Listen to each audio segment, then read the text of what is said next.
En los años 60, Carlos Castaneda rompió las ataduras de la antropología moderna. Él estudiaba los rituales mágicos de los americanos nativos y decía haberse convertido en chamán.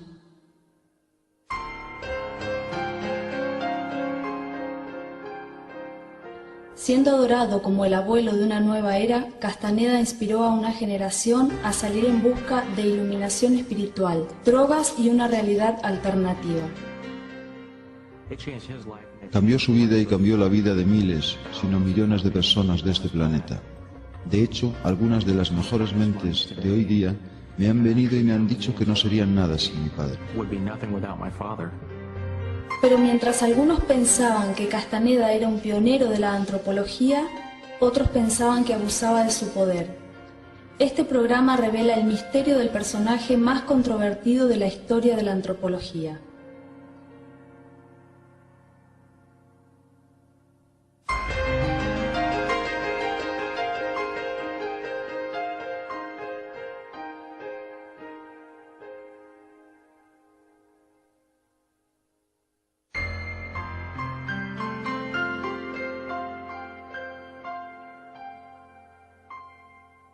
Death Valley, California, uno de los lugares más calientes y secos en la Tierra. Pocas criaturas pueden sobrevivir aquí.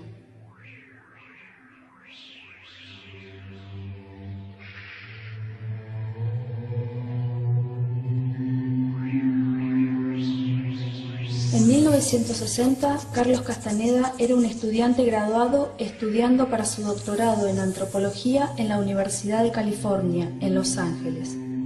What is right and what is wrong?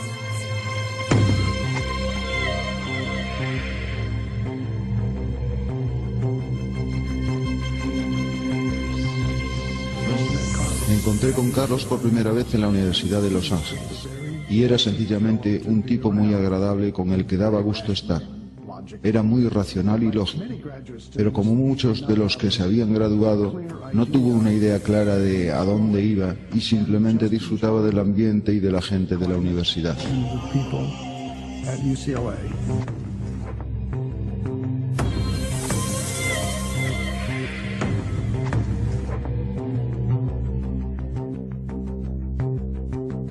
Pero en mayo de 1960, Castaneda fue enviado al trabajo de campo para estudiar la cultura de los nativos americanos. Tenía una asignatura en antropología donde el profesor le dijo que quería algo real y no algo que hubiera leído en un libro y luego copiado. Él les prometió ponerles un 10 si encontraban un indio de verdad y le entrevistaban.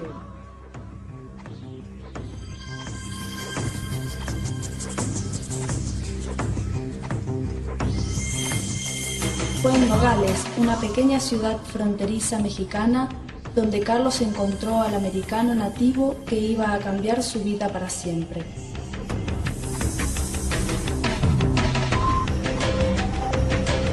Don Juan Matus fue chamán de una tribu mexicana llamada los Yaqui, que vivía retirado. Carlos había recibido la información de que don Juan poseía una gran sabiduría y sería el objeto perfecto para sus estudios. Pero no fue un encuentro fácil.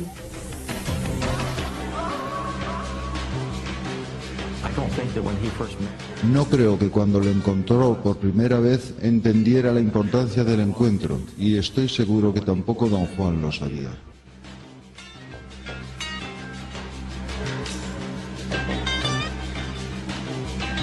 Parecía haber visto a través de mí y mientras yo seguía chapurreando, él me miró y movía la cabeza lentamente, pero no dijo nada.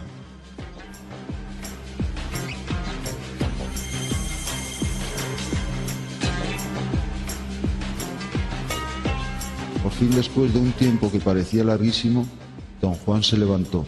Había llegado su autobús. Dijo adiós y salió de la terminal.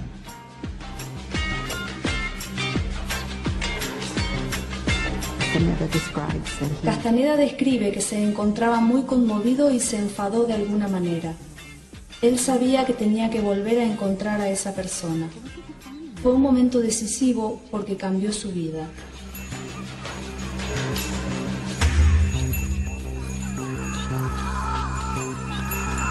En los años 60, el chamanismo había sido identificado por muchos antropólogos como una pieza clave de muchas sociedades tribales en todo el mundo, un cruce entre médico, médium y sacerdote. El chamán se pensaba que sabía contactar con el mundo de los espíritus para conseguir curación, guía y sabiduría. El chamanismo está basado en el mundo de los espíritus. Los espíritus facilitan entrenamiento. Ellos dan información, dan habilidades. Ellos pueden ser como un sistema de alarma avanzado. Los espíritus vienen y revelan las cosas que están pasando. Mientras el chamán estaba siendo reverenciado por los miembros de la tribu, los académicos del tiempo sabían poco acerca de sus prácticas. Los antropólogos consideraban poco el efecto real de sus rituales.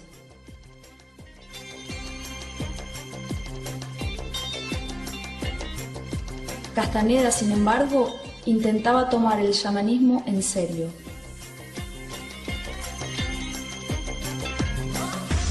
Conseguí averiguar dónde vivía don Juan y le visité varias veces. Cuando llegaba a su casa me sentía aprensivo y nervioso, pero encontré que su trato era muy reconfortante.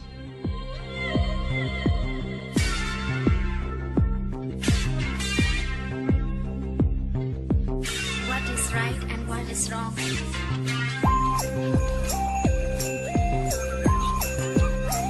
Fue entonces cuando empezó el viaje de Castaneda al mundo oculto del chamán yaqui.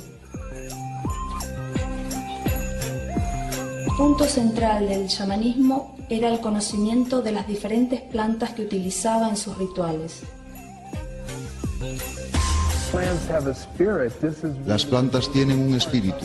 Esto es una pieza básica de la religión de los indios americanos y mexicanos.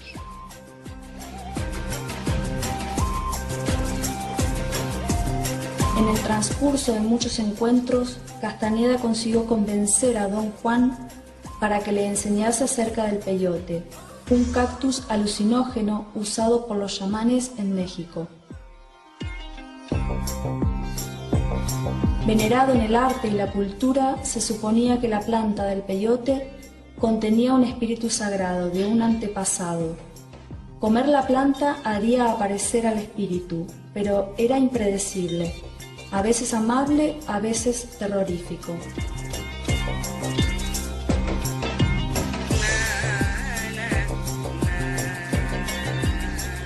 Castaneda esperaba solo observar y tomar apuntes, pero don Juan explicó que para entender el chamanismo plenamente tenía que tomar el peyote él mismo. Fue un momento de gran indecisión y temor. Me sentía casi incapaz de controlarme. Mis manos estaban mojadas y mi estómago se contraía. Pues aquí está Carlos. Él no tocaría una cerveza, por ejemplo. No la tocaba entonces ni después, cuando le vi más tarde. No parecía ser un tipo interesado en drogas, ni nada parecido.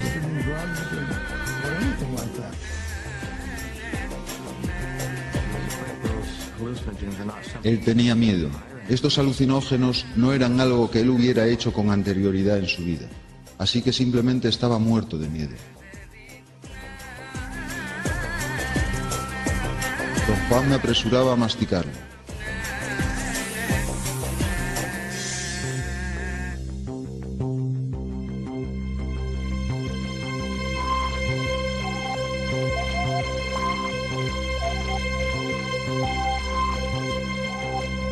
La conversación se hizo muy ligera.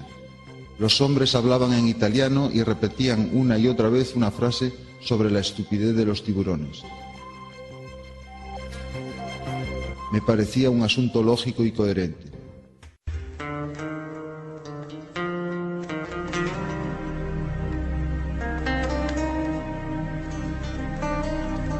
Todos los recuerdos volvieron a mí de pronto, y de pronto todo estaba claro en mi mente.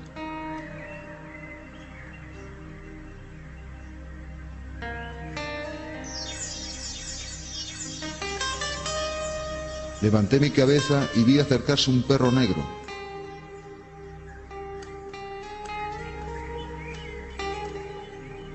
El perro se volvió iridiscente. Una luz intensa irradiaba de su cuerpo.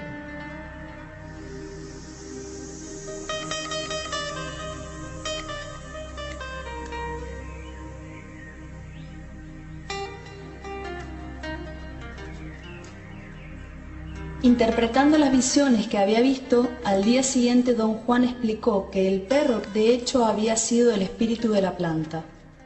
El espíritu nunca se le había aparecido antes a un hombre occidental de esta manera.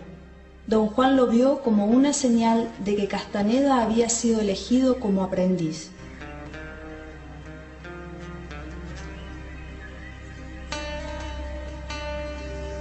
Castaneda aceptó el reto y al hacer esto llevó la investigación antropológica a un extremo completamente nuevo.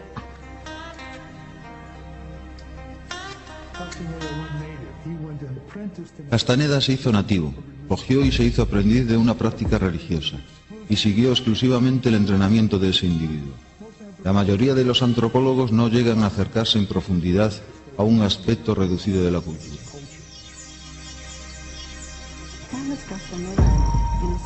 Carlos Castaneda, en esencia, creó una transgresión académica por romper las barreras entre el observador y el participante.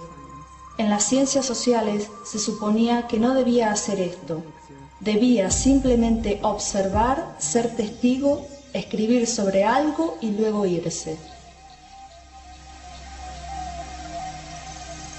Castaneda dedicó los próximos 4 años de su vida a su aprendizaje con don Juan, pero su vida personal sufría como resultado.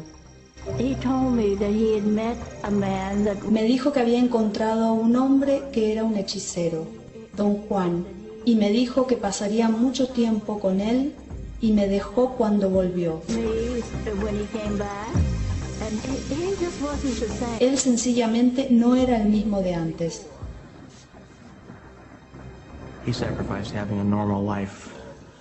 Él sacrificó el tener una vida normal con mi madre y dijo que este fue el día más triste de su vida.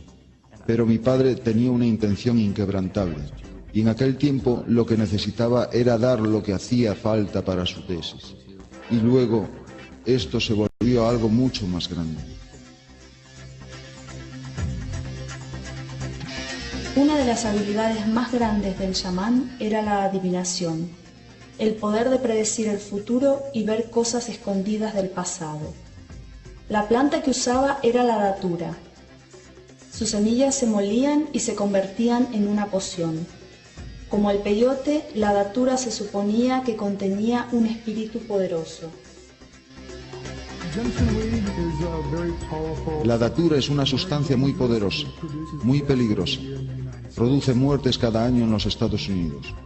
Como otros alucinógenos, puede producir efectos visionarios, pero también puede tener efectos muy tóxicos para el cuerpo.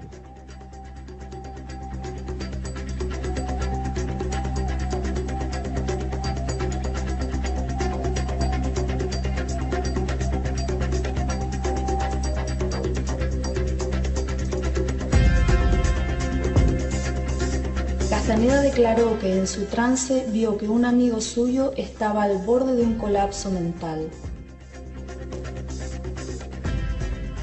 Otra visión le hizo identificar a la persona responsable de una serie de crímenes en su universidad.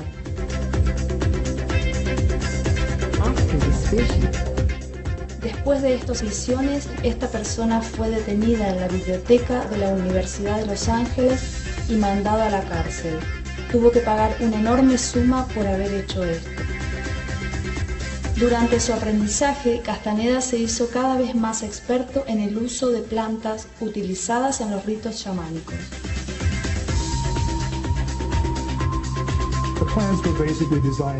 Las plantas estaban básicamente diseñadas para romper sus defensas y su visión del mundo, parar su descripción de la realidad para percibir el mundo de una forma distinta. Bajo la influencia de los hongos alucinógenos, Castaneda hasta llegó a la convicción de que podía volar. El momento me arrastró y desde ahí lo vi. Vi la masa oscura de las montañas. Mi velocidad era extraordinaria.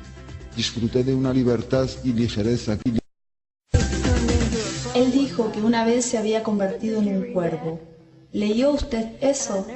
Y siempre cuando veo pasar un cuervo, le hablo y le llamo Carlos.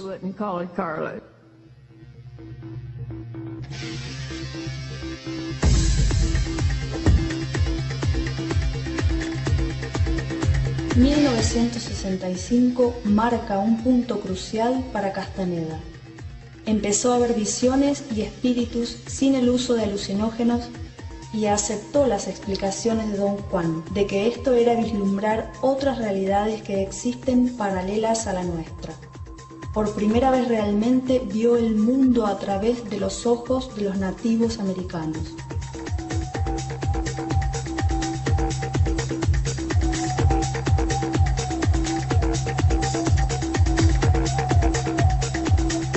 Pero el aprendizaje de 4 años empezó a hacer mella en él. Castaneda se volvió cada vez más desorientado, ya que la línea entre una realidad y la otra se hizo borrosa. Empezó a temer que estaba perdiendo la razón.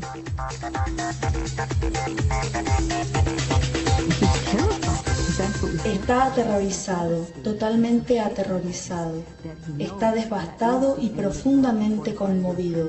Y sabe que este es el final del aprendizaje de 4 años que describe en las enseñanzas de Don Juan.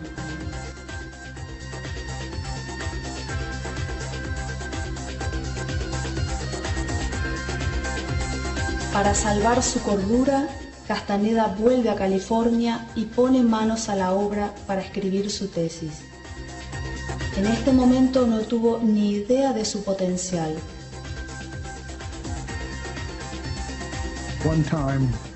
Una vez sacó este manuscrito sucio, envuelto y manoseado y dijo: «Tome, ¿podría leer este trozo de caca?». Pero entonces la tesis de Carlos Castaneda fue aceptada por la imprenta de la Universidad de California y publicada en 1968. Me asombré mucho, no pensé que Carlos conseguiría publicar ese libro. Y a partir de ahí no hay límite para lo que pasó.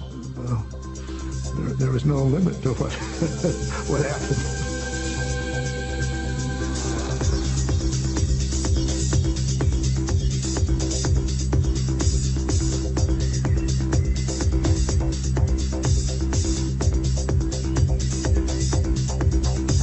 El momento no podía estar mejor escogido. Una generación en medio del conflicto se apuntó a su idea de que se podía acceder a una realidad alternativa siguiendo las enseñanzas de Don Juan. Creo que la razón por la que el libro se hizo tan famoso fue que, incitado por la guerra de Vietnam, muchísima gente tomaron postura en contra de lo establecido y se fueron con las drogas para encontrar placer. Y me parece que el libro de Carlos le dio un valor científico a la búsqueda de placer. Una clave de su contribución era la percepción de que nuestra realidad ordinaria no era la realidad verdadera, sino más bien algo que habíamos aprendido a percibir como miembros de nuestra cultura. Y aunque ese punto de vista es algo habitual en la antropología, él lo llevó a un extremo sugiriendo que existen realidades totalmente diferentes que se pueden experimentar si se aplican conciencia e intención.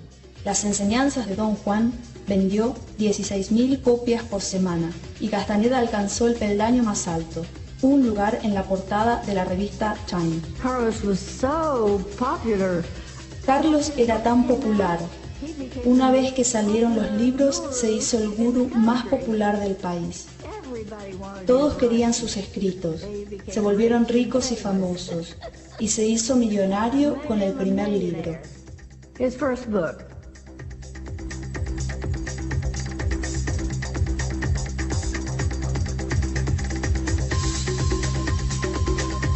Entonces, en la cima de su popularidad, Castaneda hizo un anuncio. Su gran mentor espiritual había muerto, pero no fue una muerte ordinaria. Don Juan se había convertido en una columna de luz brillante y viajaba a otra realidad llamada lo infinito.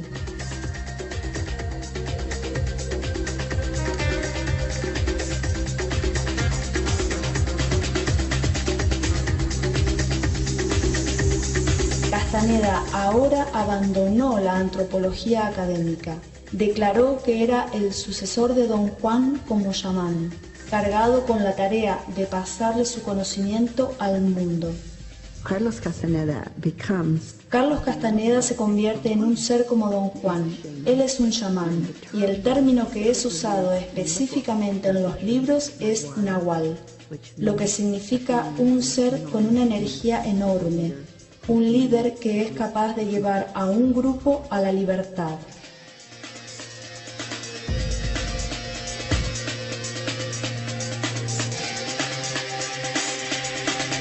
Asentándose en Los Ángeles, Castaneda, en su nuevo papel de gurú espiritual, atrajo grandes cantidades de seguidores.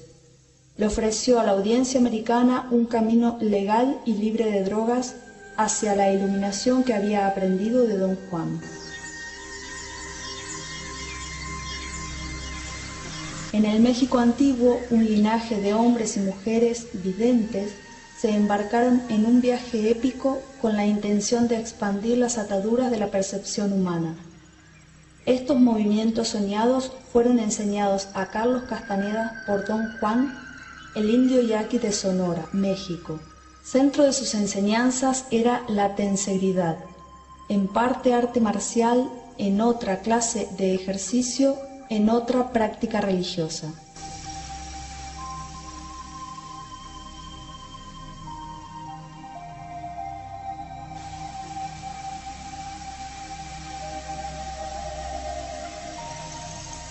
Carlos Castaneda sistematizó y desarrolló los pases mágicos hacia su forma moderna, la tensegridad. Él pensó que lo de Carlos fue un montaje, y yo sé que no lo fue, que he ido a todos esos viajes, y yo sé que es verdad. ¿Sabe usted?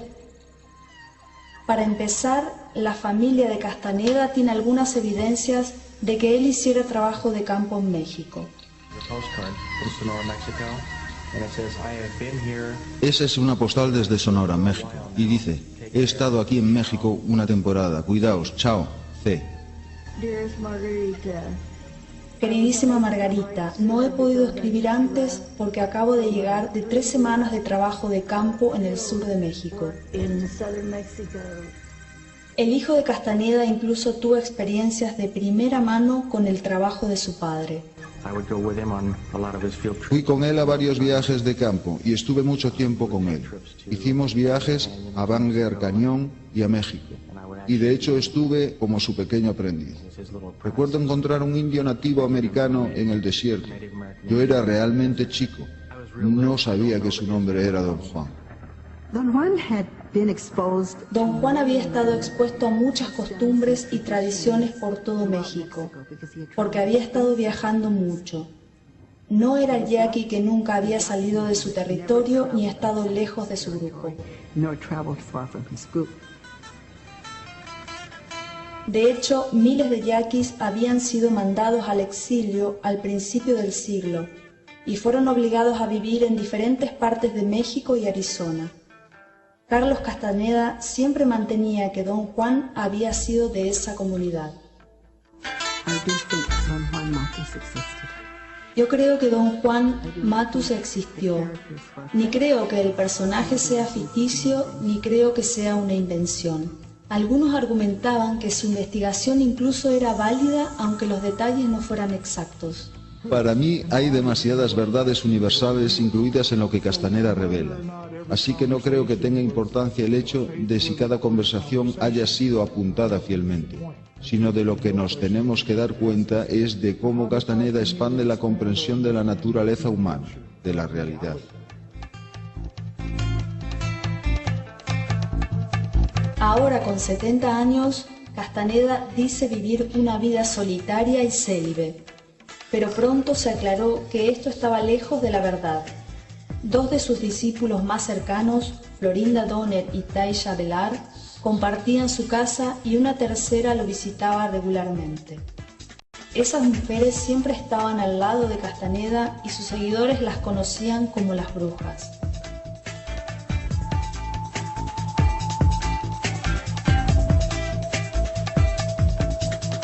La documentación de Greg y Gaby mostraban un hombre cada vez más enfermo. Aún así, se negó a la familia verle. I walked up to those women. Me acerqué a esas mujeres extrañas, altas y grandes que parecían hombres, y les dije, ¿saben quién soy? Y ellas me dijeron, sí, lo sabemos, eres Margaret. Y les dije, yo quiero ver a Carlos. Y ellas dijeron, lo sentimos, pero no le puede ver. Y yo les dije, apuesto que él me va a recibir. Me quedo aquí y no me voy hasta que no le haya visto y hablado con él. Y finalmente vino y yo estaba tan feliz de verle y le dije, Carlos, he comprado 2 libros y quiero que me los firmes. Y él dijo, estoy muy mal y mis manos están demasiado cansadas. No puedo escribir en absoluto. Estuvo ahí y me miró un largo rato, y cuando se fue, me tiró besos andando hacia atrás, y esa fue la última vez que le vi. He threw me kisses and walked backwards. That's the last time I ever saw him. The last time that I actually saw him alive, La última vez que le vi vivo, me hizo apuntar mi número de teléfono, lo cogió y lo puso en su bolso. Esa fue la última vez que vi vivo a mi padre. saw my father alive. Todos los que conozco que realmente tengan algo que ver con chamanes andan cerca de la muerte. Creo que todos tendemos a tomar mejores decisiones si estamos conscientes de nuestra propia muerte como consejero. ¿Qué significa esto? Significa que somos capaces de ver que todos los asuntos de la vida tienen que ver con la muerte. Esto forma el carácter. Si fueran capaces de considerar todas las cosas de la vida como si fueran a morir hoy, podría ser que tomaran decisiones con mayor valor, más pasión y compasión de lo que harían de otra manera. Podría ser que lo perdieran todo, que lo tiraran. Pero si junto con la manera de considerar todos los asuntos como si usted fuera a morir hoy, tuviera una comprensión firme y directa de la vida que hay más allá, que tiene sus propias condiciones, creo que entonces usted actuaría mucho mejor de lo que haría en caso contrario. Yo sé que hay una gran diferencia en la forma de tratar el mundo entre los que tienen una experiencia clara y personal de la vida más allá de la muerte y los que no la tienen. Uno tiende a mirar las cosas de otra manera. En nuestra cultura, un acercamiento personal a la muerte no está bienvenido. La muerte más bien se oculta, no se piensa mucho en ella. Nuestra cultura no nos entrena para lo que sigue a la muerte, como lo hacían las culturas antiguas. En las culturas antiguas se entendía que una de las grandes cosas que se puede hacer en la vida es prepararse para morir, porque la cosa sigue más allá de la muerte y uno se puede preparar para ello. El soñar nos prepara para la muerte, el soñar nos muestra lo que puede ocurrir después de nuestra muerte física. Nos pone en contacto con gente que vive en el otro lado de la muerte, y esto da poder. Para mí eso es una diferencia muy importante y fundamental, la diferencia entre el Carlos Castaneda personal y la entidad que yo entiendo que es el Nahual. Es como una emisora de radio, algo abstracto, algo que ha estado emitiendo por toda la vida, y yo he estado recibiendo. Este es el Nahual. Y lo más concreto y personal que recibí de lo que era el Nahual era a veces en un cursillo. Recuerdo ciertos cursillos, como el de la Bahía, y una vez en Engen, que hubo una energía magnífica con miles de personas, y la charla del Nahual fue fabulosa. Algo pasó. Él estaba tan empapado de energía, estaba prácticamente flotando mientras hablaba de percibir energía. Yo estaba en silencio. Por 2 horas solo estaba concentrado en la charla y callando mi diálogo interno. Estaba percibiendo.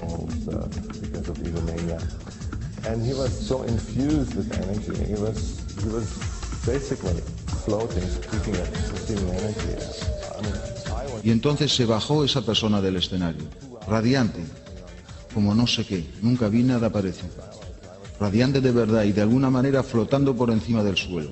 Se vino hacia mí por casualidad y me abrazó, y me apretó, y sentí amor. Fue como un momento suspendido en el tiempo, solo un momento, y fue lo más concreto y personal que yo haya recibido, y yo amaba a ese ser más que nada. Simplemente fue como, wow, pero luego se fue y la vida siguió, y en otro momento me encontré con esa misma entidad hablando necedades en su propia casa, donde fui invitado a una fiesta y me pareció desagradable, pero eso en el mejor de los casos era Carlos Castaneda, y yo no era capaz de percibir otra cosa.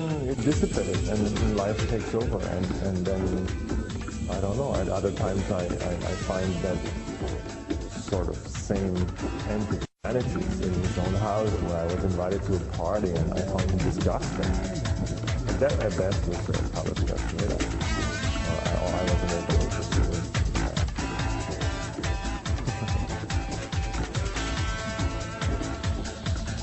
I doubt, without having the full evidence, because I don't know that. Yo dudo, y no creo que alguien lo pueda saber con certeza, que exista un Don Juan Matus literal y físico. However, De todas formas, no creo que sea ficticio en el sentido de irreal, porque hay un poder en este carácter que ha formado su propia realidad, que no es literal ni física, pero perfectamente real.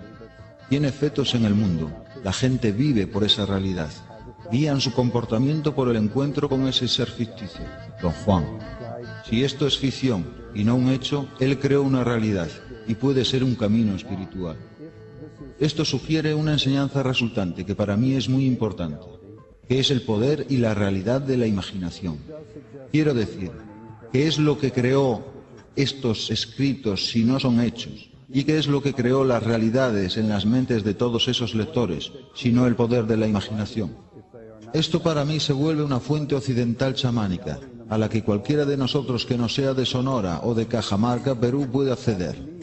Así que me parece que Don Juan y Carlos, dentro y fuera de los libros, crean algo que da testimonio del poder de la imaginación como proceso, y nos da un producto de ese proceso, que son las historias del chamanismo, que nos han despertado hacia esa fuente del legado espiritual del planeta. creating something that testifies to the power of imagination as a process, and it gives us a product of that process, namely the stories of shamanism, which have awakened us to this resource of the spiritual legacy of the planet. The Aborigines say that the big stories in life are stalking the right people to tell them. Los aborígenes dicen que las grandes historias en la vida acechan a la gente adecuada para contarlas como depredadores de la selva. Las grandes historias cazan a la gente que las cuenta. Las grandes historias de nuestras vidas nos cazan en sueños. Los guardianes del conocimiento que nos pertenece a nivel del alma y del espíritu, que nos perteneció antes de venir aquí, nos están cazando. Nos cazan en sueños donde las inhibiciones de la parte izquierda de nuestro cerebro y las ocupaciones cotidianas no están. ¿Para hacer el qué? Ponernos en contacto con lo que se entiende como nuestra gran identidad. Los acontecimientos y circunstancias en nuestra vida cotidiana tienen su origen y sentido en un orden más profundo de realidad. Los chamanes tradicionales, por ejemplo, dicen que nada en la vida cotidiana ocurre hasta que no se sueña. De la misma manera vemos el futuro en los sueños que creamos o tenemos parte en crear, en los sueños para nosotros mismos y quizás para el planeta entero. Yo creo que esto es así, y creo que si no estamos en contacto con ese proyecto de creación, estamos limitando nuestro mundo y nuestra experiencia del mundo de una manera espantosamente radical. Y digo espantosamente radical porque si no estamos en contacto con esa experiencia más profunda, sentir, somos capaces de hacernos cosas a nosotros mismos, a nuestro alrededor y unos a otros que no seríamos capaces de hacer si estuviéramos en contacto con la naturaleza más profunda y el propósito de la vida. No podemos seguir destruyendo nuestro medio si estamos en contacto con ese nivel más profundo. Si sabemos que el mundo sueña, compartimos el sueño del mundo. Si sabemos que los árboles sueñan, compartimos los sueños de los árboles. Si sabemos que los animales sueñan, compartimos los sueños de los animales, como lo hacen todos los chamanes, por ejemplo. Lo podemos percibir en la vida cotidiana. Y no podemos hacer a nuestro karma lo que le estamos haciendo. Si sabemos que en los sueños podemos compartir las vidas de otra gente, saber cómo es vivir sus vidas, saber cómo es andar con sus zapatos, no podemos hacerles daño e incluso ser indiferentes para con ellos como lo hacemos de otra manera. Si sabemos que soñar es una dimensión más profunda de la realidad, un mundo real, quizás más real que el mundo cotidiano, antes de ser un mundo de fantasía, entonces traer magia de aquel mundo a este y volver a llenar de encanto nuestra vida.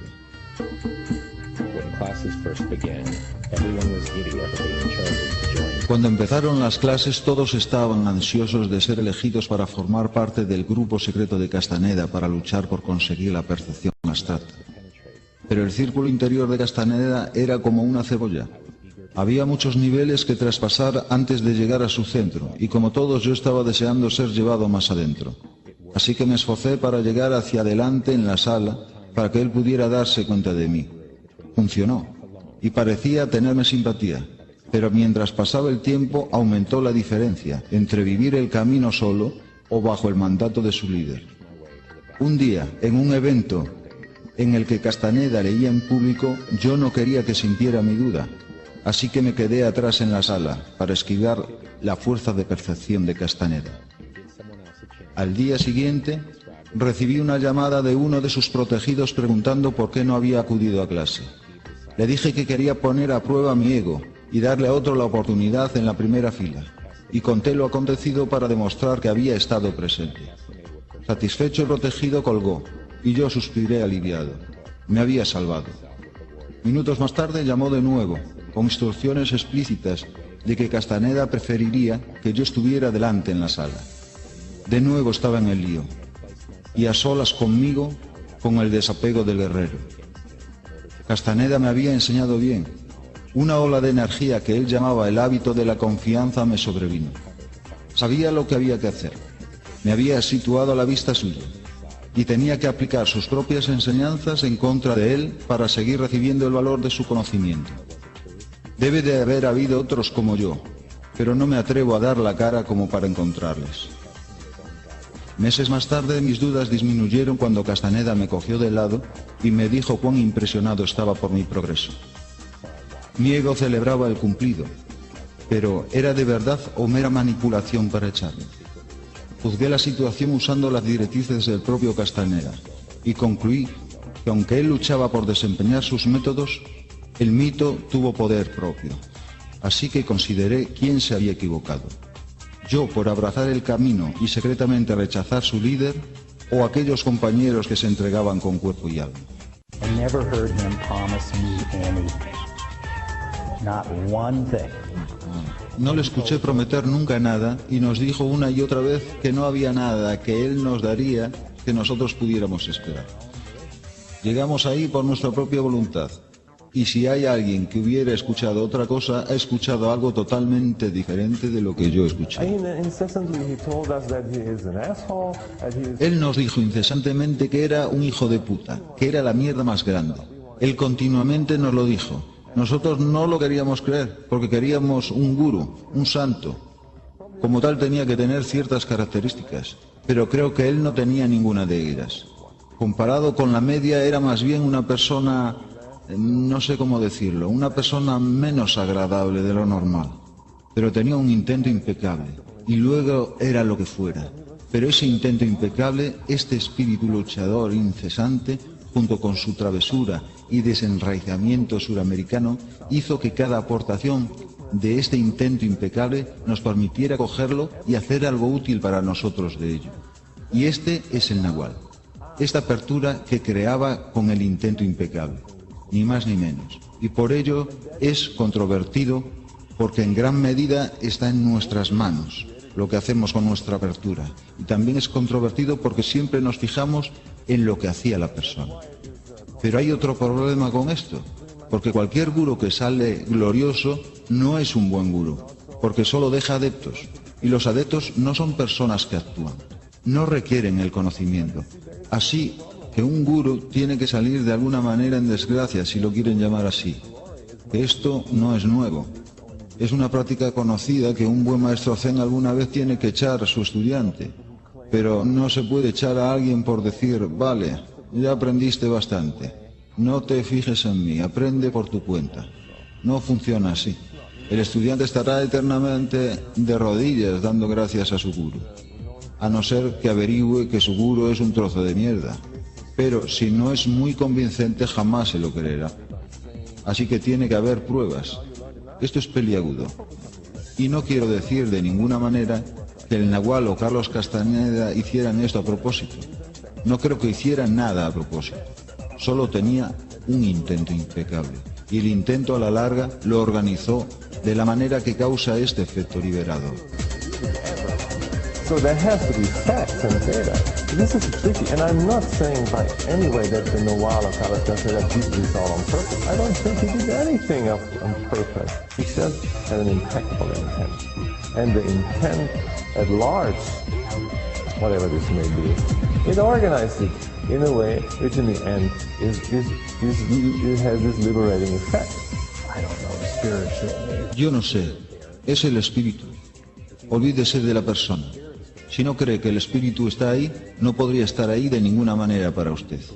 ¿O cree que el espíritu le llevó ahí, el espíritu lo controló? Carlos era una manifestación del espíritu, claramente. ¿Por qué tendríamos que luchar contra este asunto? Entonces, ¿qué hacíamos aquí? ¿Queríamos escucharnos adorar a un hombre? No, queríamos acercarnos al espíritu. Did I really fly, Don Juan? ¿Realmente estuve volando, don Juan? Eso es lo que me has dicho. Ya sé, don Juan, pero quiero decir, ¿voló mi cuerpo? ¿Volé como un pájaro? Siempre me preguntas cosas que no puedo responder. Volaste. Para eso está la segunda parte de la hierba del diablo. Si tomas más, aprenderás a volar perfectamente. No es cosa sencilla. El hombre vuela con ayuda de la segunda parte de la hierba del diablo. Esto es todo lo que te puedo decir. Lo que tú quieres saber ni tiene sentido. Los pájaros vuelan como pájaros, y un hombre que ha tomado hierba del diablo vuela como tal. ¿Así como pájaros? No, así como los enhierbados. Vamos a ponerlo de otro modo, don Juan. Lo que quería decir es que si yo me hubiera atado a una roca con una cadena pesada, habría estado volando igual, porque mi cuerpo no tenía nada que ver con el volar. Don Juan me miró con incredulidad. Si tú te atas a una roca, me temo que tienes que volar sujetando la roca con una cadena pesada.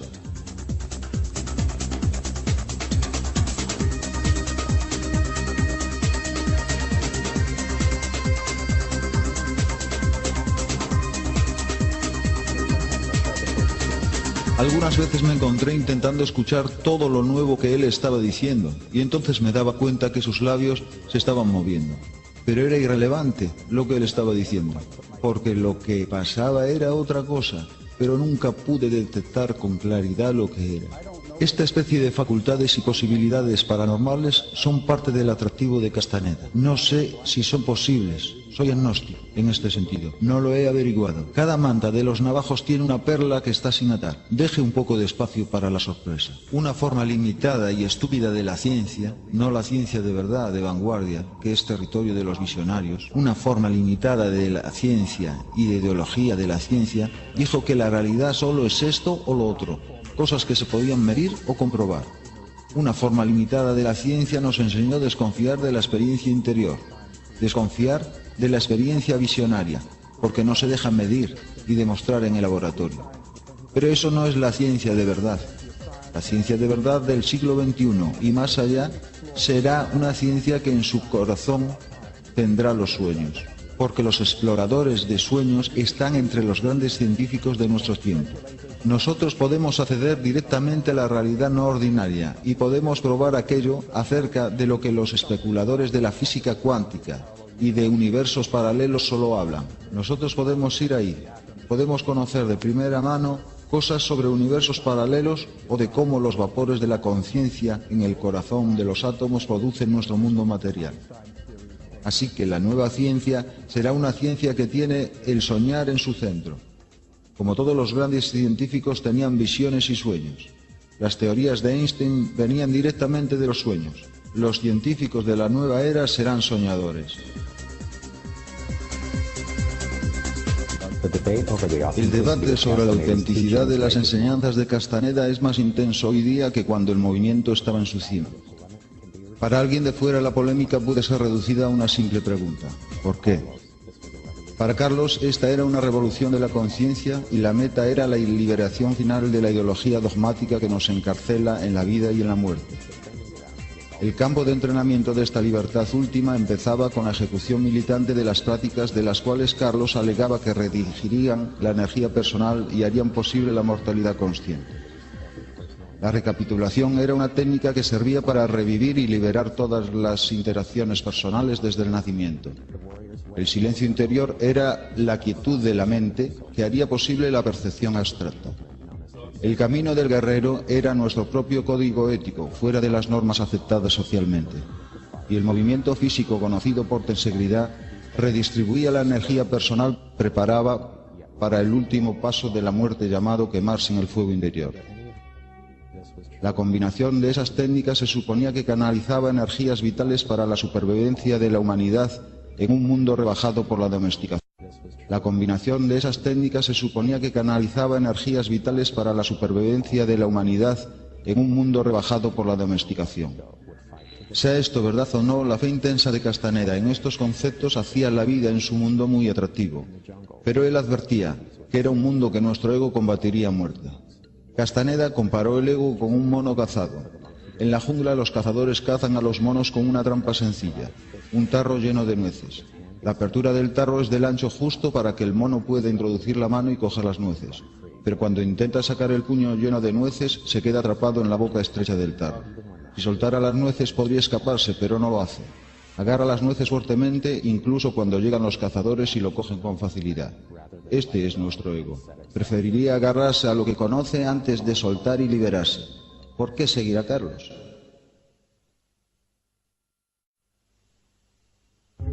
Inner silence is the hardest thing to attain. El silencio interno es la cosa más difícil de obtener. Esa es mi lucha cada día, cada segundo, y probablemente ahora mismo estoy obsesionado con el silencio interno. Pero es la clave para mí, es la clave para todo.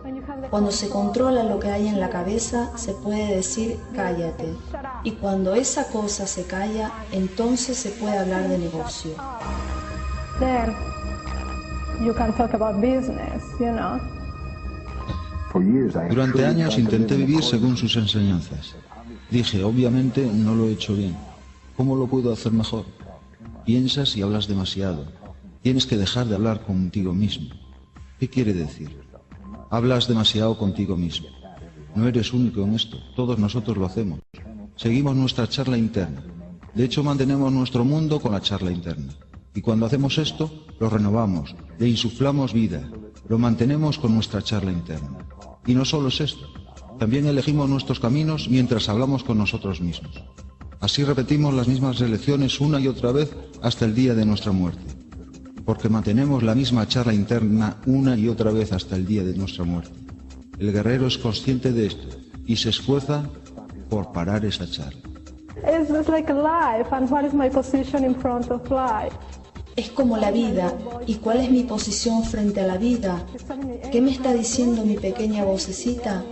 De pronto dice que estás loco, no puedes hacer esto, olvídalo.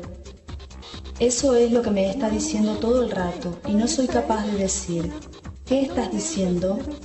Yo hago una cosa, pero la voz está diciendo otra. Así que hay dos descripciones distintas de la misma cosa, pero esta soy yo. Por un lado mi diálogo y por el otro mi cuerpo. ¿Y cómo puedo juntar con mi cuerpo lo que dice mi pequeña voz loca? Quizás si conseguiría juntar estos dos polos, podría intentar cosas, porque mi cuerpo trabajaría armoniosamente con mi mente. Estaría al mando de mi cuerpo y de mi mente, sería la unidad. In control of my body and in control of my mind. It's going to be unity. De todos los seguidores de Castaneda, uno era punto y aparte, como una muestra viviente de sus enseñanzas. La presentación en público de la persona del guerrero fue tan intensa que ella se volvió el icono de miles de sus seguidores. Esa mujer era Kairi Lundag. Yo amaba a Kairi. Amaba la pasión que tenía cuando la mirabas moverse. Se me pone la piel de gallina ahora cuando pienso en ella. Kylie no solo creía en lo que Carlos decía, sino también quería llegar a ella.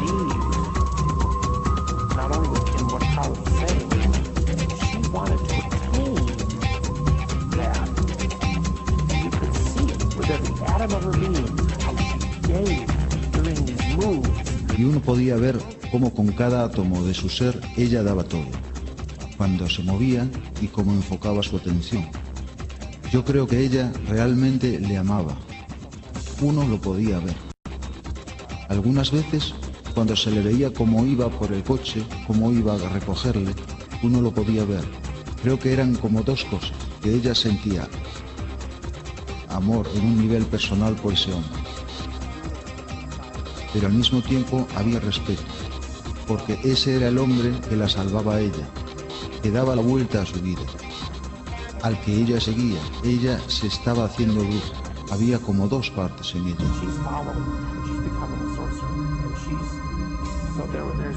Todo lo que hacía, lo hacía con el 110% de su ser. Everything she did with 110% of her being.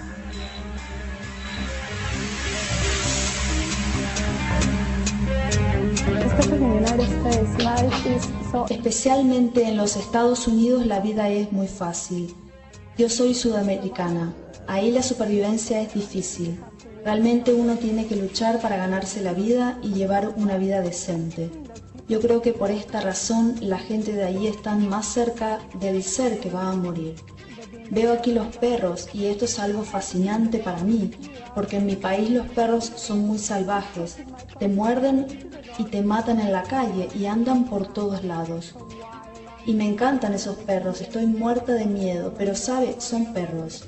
Y aquí ves esos perros grandes, totalmente sin fuerza y muertos, esperando su comida. Saben cuando les dan de comer, son tan aburridos y tan inútiles como un juguete. Solo son monos y ya está. No tienen la agresividad, no tienen la fuerza, los instintos de perro. Y los seres humanos estamos en lo mismo.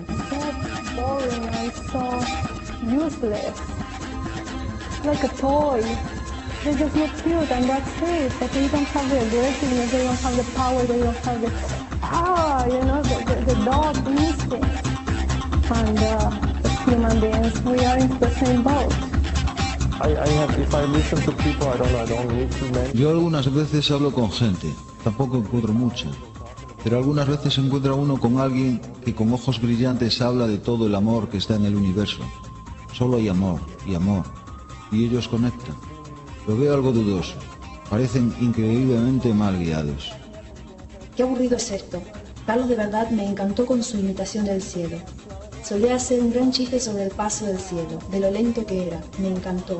Él tenía algo mejor funcionando. Somos más bien piratas en lo infinito antes que idiotas jugando duro. Fue divertido, intenso, serio, lleno de significado. No era frívolo.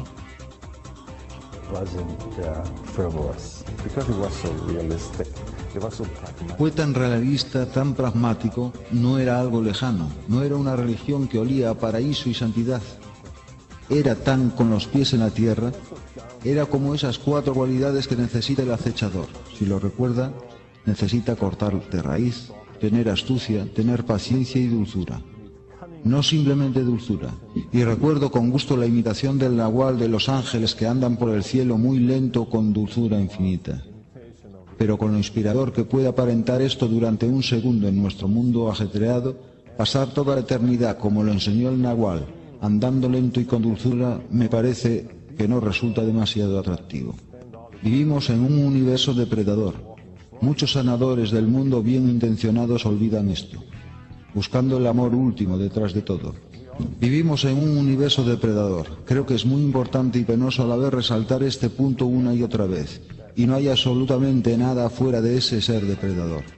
Y tiene que ser así, porque para que haya desarrollo tiene que haber antagonismo, porque no hay evolución sin antagonismo.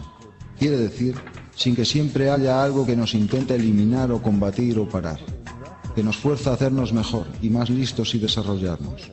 Y la evolución es el movimiento de la vida. La evolución es vida. Así que sin antagonismo no hay vida. Y esto lo olvidamos. Es un modo honesto, es pragmático, es bueno.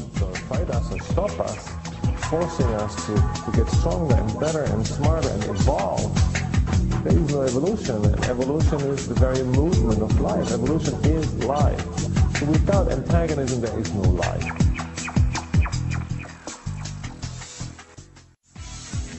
One of the main problems. Uno de los mayores problemas para contactar es que tenemos que soltar nuestras ilusiones acerca del control. Se nos pide soltar la ilusión de pensar que lo entendemos todo, que la realidad puede ser metida en alguna caja de entendimiento. Y será así. Y tenemos que soltar la idea de que somos los maestros del universo conocido y aceptar el que estamos operando dentro de un universo más grande con el que estamos conectados. De hecho, somos seres multidimensionales, viviendo dentro de una realidad ordinaria, una existencia tridimensional. El soñar nos lleva al corazón y el epicentro de nuestra identidad multidimensional. Esto es terrorífico para aquellos de nosotros que viven primordialmente en el nivel del ego, en el nivel de la personalidad de todos los días, o lo peor de todo, en el nivel de lo que otra gente nos dicen que somos o podemos ser. Es terrorífico para el ser ordinario del estado cotidiano mental estar en la presencia de una realidad más grande que puede parecer que está arrollando la expectación y posibilidades de controlar las cosas. Así que para entrar en los sueños necesitamos encontrar una manera natural y sencilla de reabrirnos al hecho que hay mucho más acerca de nosotros de lo que entendemos con nuestra mente cotidiana. Este es el principio. I say it is useless to waste your life on one path, especially if that path has no heart. Yo digo que es inútil malgastar tu vida en un camino, especialmente si este camino no tiene corazón. Pero ¿cómo se sabe que un camino no tiene corazón, don Juan? Antes de enmarcarte en él te preguntas, ¿tiene este camino corazón? Si la respuesta es no, lo sabrás, y entonces tienes que elegir otro camino. Pero ¿cómo puedo saber con seguridad de si un camino tiene corazón o no? Cualquiera puede saber de esto. El problema es que nadie hace la pregunta.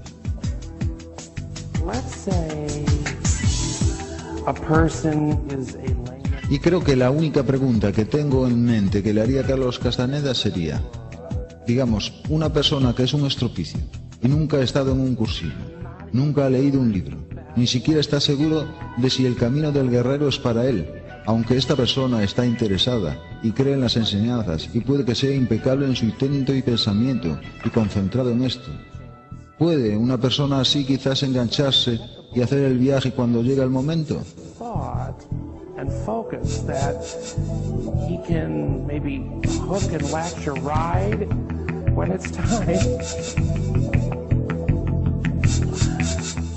The only question that I have. Es la única pregunta que tengo. Al final se trata de mí.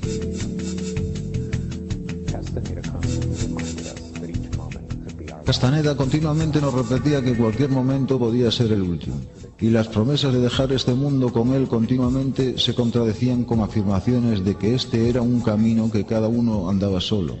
Pero cuando nuestros últimos días con Castaneda llegaron, pocos estaban preparados para aguantar este golpe final. Las clases se suspendieron en el periodo anterior a la muerte de Castaneda, y durante este último tiempo escuchábamos noticias en voz baja de que tenía poca energía. Meses pasaron en el limbo, y yo observaba callado los pocos amigos que había seguido teniendo en secreto, y me preguntaba si nuestro tiempo juntos se estaba acercando a su fin. ¿Me iba yo con el Nagual o él me estaba abandonando a mí? Para mí este es el punto donde la grieta entre el hombre y sus enseñanzas se hizo definitiva y clara. Castaneda dijo que cualquier decisión era válida en el camino del guerrero siempre y cuando estaba hecho con el conocimiento que podía significar nuestra muerte. Observar durante años la polarización entre Carlos y sus enseñanzas nos dio la confianza de aceptar mi suerte. Era hora de hacer caso a sus palabras y abrazar mi viaje solitario. Resolví que independientemente de lo que iba a pasar, mi tiempo con Carlos había llegado a su final. Elegí el camino por encima de su líder de una vez por todas. No fue mucho antes de que esa decisión fuera puesta a prueba. Recibí la llamada de Félix, que dijo que él y otro compañero de clase habían recibido noticias importantes. Félix hizo una pausa y entonces dijo, el Nagual se fue. Esperaba mi reacción y nos sorprendió a los dos cuando dije que la noticia no significaba nada para mí. Félix dijo que 2 de las brujas y 3 de las mujeres de rango más alto en el grupo de Castaneda también habían desaparecido. De golpe se derrumbó nuestro mundo de brujos y yo estaba contento de que mi decisión de romper con Castaneda había llegado a tiempo para suavizar el impacto. Félix tomó mi reacción como señal de que era tiempo de contárselo a los demás. Yo estaba de acuerdo, aunque sabía que iba a causar olas de choque en nuestro pequeño enclave de brujos, y además en una generación entera de lectores también. Estaba en la CNN. El escritor Carlos Castaneda muere, o algo así. Esto fue algunas semanas más tarde de cuando muriera, de hecho. Le echo de menos, porque él siempre me sorprendía. Quizá me sorprendió porque se fue a la muerte sin admitir ninguna de las cosas supuestamente truculentas en su mundo. Never admitting any of the supposed trickster, hoaxish things that were involved with his work. El entierro del guerrero era una técnica utilizada mal, donde el abrazo de la tierra absorbía anomalías energéticas y luego recargaba el cuerpo con el poder de su esencia.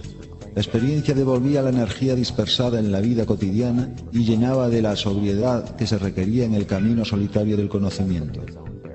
El entierro de Carlos, de hecho, fue una cremación, quizás un intento de los que tenía más cerca de cumplir con el requisito de arder con el fuego interno. Se especula que las mujeres que desaparecieron volvieron a vivir un pasaje de uno de los libros de Castaneda, tirándose a un abismo. Según los libros, el propósito del acto no sería el suicidio, sino la reunificación con el Nahual. ¿Consiguieron esas mujeres su meta y se reunieron con Carlos? ¿O eran amantes rechazadas emocionalmente lamentándose de la pérdida de su amado? Tanto si estaban cegadas por el juicio del entrenamiento de un brujo, como si lo estaban por normas sociales dogmáticas, la paradoja es la misma. Esas mujeres tuvieron una pasión por la que merecía la pena vivir y morir. Así que el Nahual ya no estaba, las brujas ya no estaban. Todo, mi casa y mi mundo acogedor de brujería se habían quitado de en medio. Y en este tiempo una vez encontré a Cory Donovan, que de hecho era un buen amigo, y él hablaba y hablaba y hablaba, sobre todas las cosas que había averiguado sobre las autenticidades y mentiras, y cosas que no eran exactamente como se nos había dicho. Y él hablaba y hablaba, y yo solo le dejaba hablar, y lo percibía con mi mente. Pero al mismo tiempo tenía presente toda mi experiencia física con esa gente, con Florinda, con el Nahual, y así tenía hechos por un lado, pero por el otro lado esta experiencia física tan fuerte. Quiero decir que habían sido 4 o 5 años de interacción personal, y así iba para un lado y para el otro, y de vuelta, y no había absolutamente ninguna manera de reconciliar las dos cosas. No hice nada en contra de Cory. Me creí todo lo que me decía. No había problema, pero de hecho no afectó en absoluto a mi memoria o experiencia física y corporal de la magnitud de la interacción con esta gente, con este mito. Y lo que hizo era que creó una apertura magnífica en forma de una disonancia tolerada justo ahí y ahora, con la luz de la luna en mi cara en mi viejo piso donde Corina vivía. Fue un acontecimiento de hora y media más o menos, y aquí estaba yo, la visión de conexión y apertura más grande que jamás había experimentado. Y Cory fue un instrumento. Él mantenía un lado abierto, y el otro lado era mi cuerpo energético, o mi memoria, o lo que fuera eso, y salí andando de ahí más silencioso y contento de lo que pude recordar jamás. Y a partir de ahí, no sé, una cosa seguía la otra, y en un momento dado yo vi una luz. Quiero decir, no en sentido literal, no quiero sonar demasiado a nueva era. Vi una luz y era mi propia luz. Era mi propia guía de navegación, mi faro, que había estado hasta poco antes del Nahual. Por 20 años le seguí su navegación y sus indicaciones de dirección, y ahí estaba finalmente destruido y no destruido a la vez. Y por fin volvió mi luz. Y no solo era un cambio de navegación, también empezaban a pasar cosas de nuevo. Todo había estado muerto por un tiempo. Otra vez tenía sincronización. Mi cuerpo empezaba a temblar otra vez. Volví mi pasión volvió. Y era una pasión sin meta. Y eso era nuevo. Y era todo lo que era nuevo. Y todavía todo es nuevo.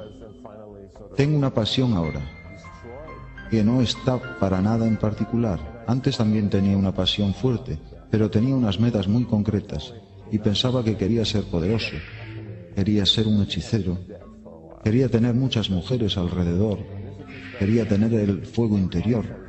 No quería ser tan estúpido como la gente corriente y morir. Yo no quería morir.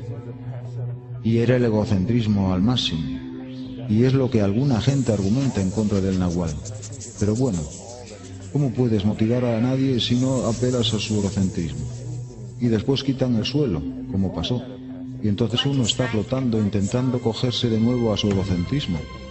Que uno había tenido razón, uno está lleno de rencor y odia al Nahual, y uno pone parche tras parche intentando ganar tiempo, y nada ocurre, o simplemente caes. I didn't want to be so stupid like the average population and die. I didn't want to die. And this was the ultimate humania. And that's what some people now hold against the Noir. Well, how do you motivate anybody except by pulling on the humania? And then you drop out the floor like it so happened, and then now you're floating, and now you're grabbing, either you grab back for your humania, but you've been right all along, and then you're going to be resentful, and you're going to hate them a while, or you patch up, but it takes time and nothing happens, or you just fall, and I didn't do that on purpose, I don't know, I just feel lucky. Yo no lo hice a propósito, solo tenía suerte porque soy feliz, y caí, y no me importaba, y de pronto vi una luz, y ahora tengo una pasión. No me importa morir, ni nada me interesa ya, no me interesa ser poderoso ni bello, estoy muy contento con la mujer que comparte mi vida, no quiero nada, pero estoy lleno de pasión, y si usted se pasa por nuestro café lo debería notar, está todo en rojo y amarillo, y está tan lleno de pasión, y es tan bello, y eso es por lo que estoy aquí ahora, porque estoy tan agradecido, porque sí, lo siento, sí, estoy tan agradecido.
Don Juan me miró por un momento y luego apartó su vista.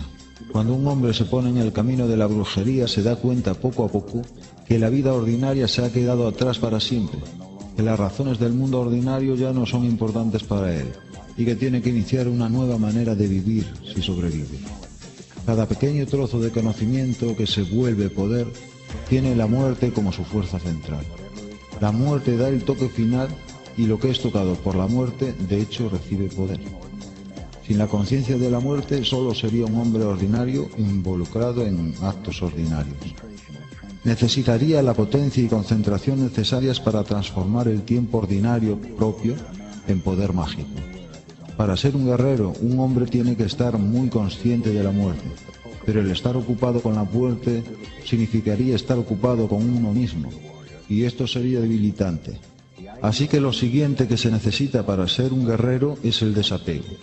La idea de la muerte inminente, en lugar de volverse una obsesión, se vuelve una indiferencia. La sola idea de estar desapegado de todo me deja frío de miedo, dije. Estás bromeando. Lo que te debería congelar de miedo no es tener nada que te haga ilusión, sino vivir toda la vida haciendo lo que siempre has estado haciendo. Carlos solía llamarlo infinito al océano oscuro de la conciencia. Era el mar por el que todos navegábamos con nuestra conciencia hacia lo gran desconocido, con ningún otro propósito que explorar su misterio maravilloso. Y aunque las posibilidades de éxito eran tan escasas como un pez que puede volar, nadie, tocado por el anhelo de la libertad, podía negar las luchas de este viaje. Carlos lo llamaba el viaje solitario. Él dijo que aunque uno encontraba en su vida gente que se movía por el mismo camino o en la misma dirección general, en última instancia uno iba a enfrentar su muerte solo, aventurarse en el mar oscuro de la conciencia solo, y descubrir a donde quiera que podía llevarle a uno. Ninguna promesa del paraíso, ninguna promesa de la vida eterna a cambio de una larga lucha de lo sublime en su camino por la aventura o por lo conocido. Eso fue donde Carlos fue un auténtico realista. No intentaba disfrazar la vida del más allá, no intentaba disfrazar la muerte, y creo que aquellos que fueron dañados por Carlos son los que más esperaban de él. Si uno se considera como un ser solitario que está viajando por su camino y ocurría que uno se encontraba con Carlos viajando en la misma dirección general, habría esperado poco o nada de él, aparte de compañía temporal y unos momentos placenteros compartidos, porque lo que hacíamos con nuestras vidas pesaba sobre nuestros propios hombros. Así que yo estoy lleno de cariño por Carlos. Él era un visionario de verdad, y en comparación con los habitantes comunes de este planeta, era con distancia un pájaro inspirado y solitario.